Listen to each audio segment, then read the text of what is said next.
Hi, everybody, and welcome to week 3. This is 3 out of about 5.5 weeks of class, so this means we are halfway through with the semester. It is really going by quickly. So this week, first, it's June 1st on Monday, so welcome to Pride Month, and we're really happy to celebrate the LGBTQ community. There's our pride flag. Hooray, yay.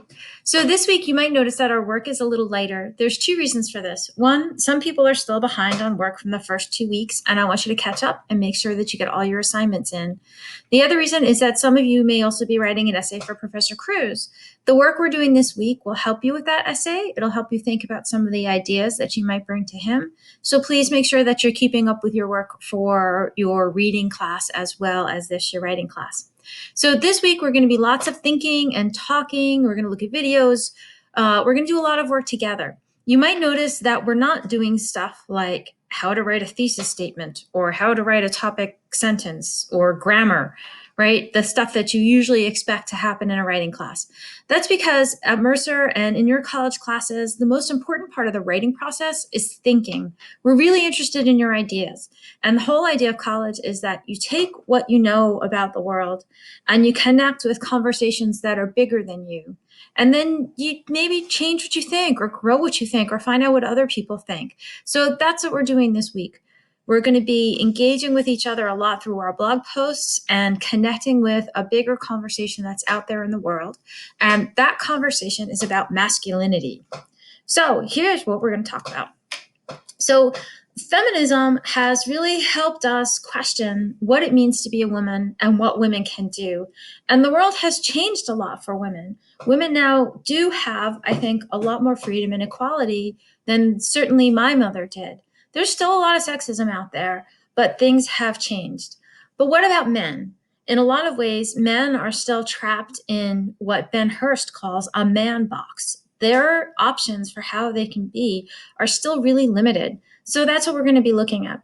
One idea about masculinity is this idea of toxic masculinity. And that's the idea that those limitations we place on men are actually really bad for men and bad for the people around them. That when we tell men that they have to be tough all the time, that they are not allowed to have a lot of feelings, that they're not allowed to cry, that they have to be intersex all the time without, thinking about being faithful or taking responsibility, that can be really bad for men. And that can also be really bad for women and can push men to violence. On the other hand, there's also the idea of positive masculinity. And that's the idea that men can be real men and still have feelings and still take care of the people around them, that they don't have to fit into those negative stereotypes, that they can be all those good, positive things without being toxic. So we're going to look at those 2 parts of the conversation about masculinity. And then we're going to be thinking about how those ideas connect with the Johnson article and especially with Tatum. So in your writing that's due at the end of the week, you should be thinking about the text that we're reading this week and also how what we do this week connects with what we did for the last 2 weeks. This will also help you a lot with Professor Cruz's essay if you're in his class. So the assignments for this week, you should review Tatum, probably review Johnson as well, but especially Tatum.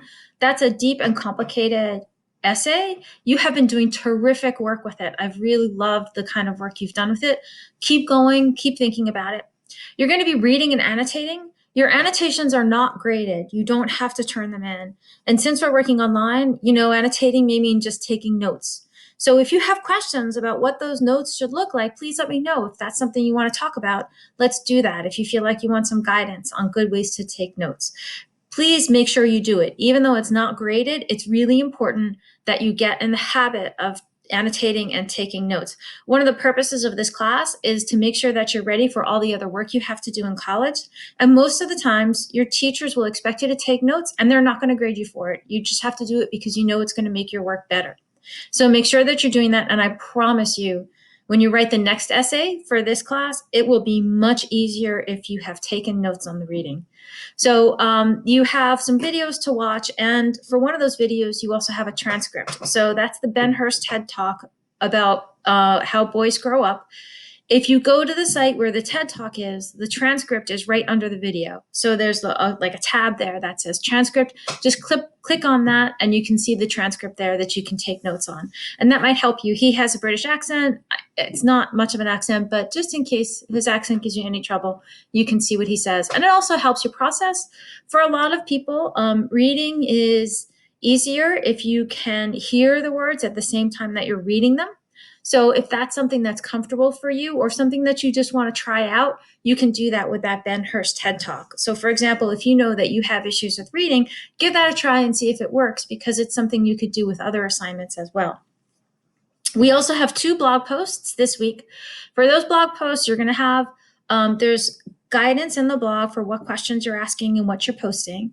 So you should make your post and then either comment on 2 other people's, or when comment on one other person, and then when somebody comments on yours, respond to that comment.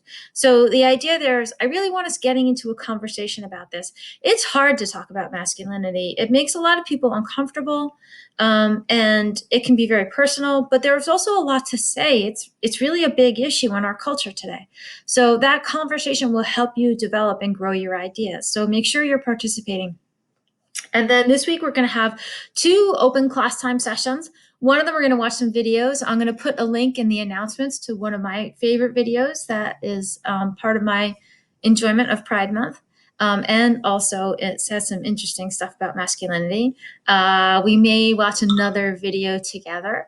And we're just going to have time to talk about the material, share it, make sure you understand everything, and give you guys a chance to connect with each other.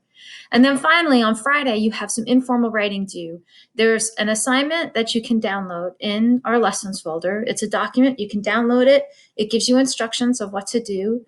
And you're going to write about 2 pages.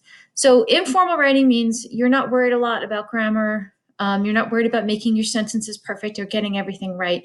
You're really focusing on your ideas. But do make sure that you're using quotes and that you're citing the quotes, because what you do now in the informal writing is going to lead right into the essay. So now you're just playing with ideas, you're developing ideas based on the thinking and talking we do all week. And then later you're going to take that writing and turn it into your essay.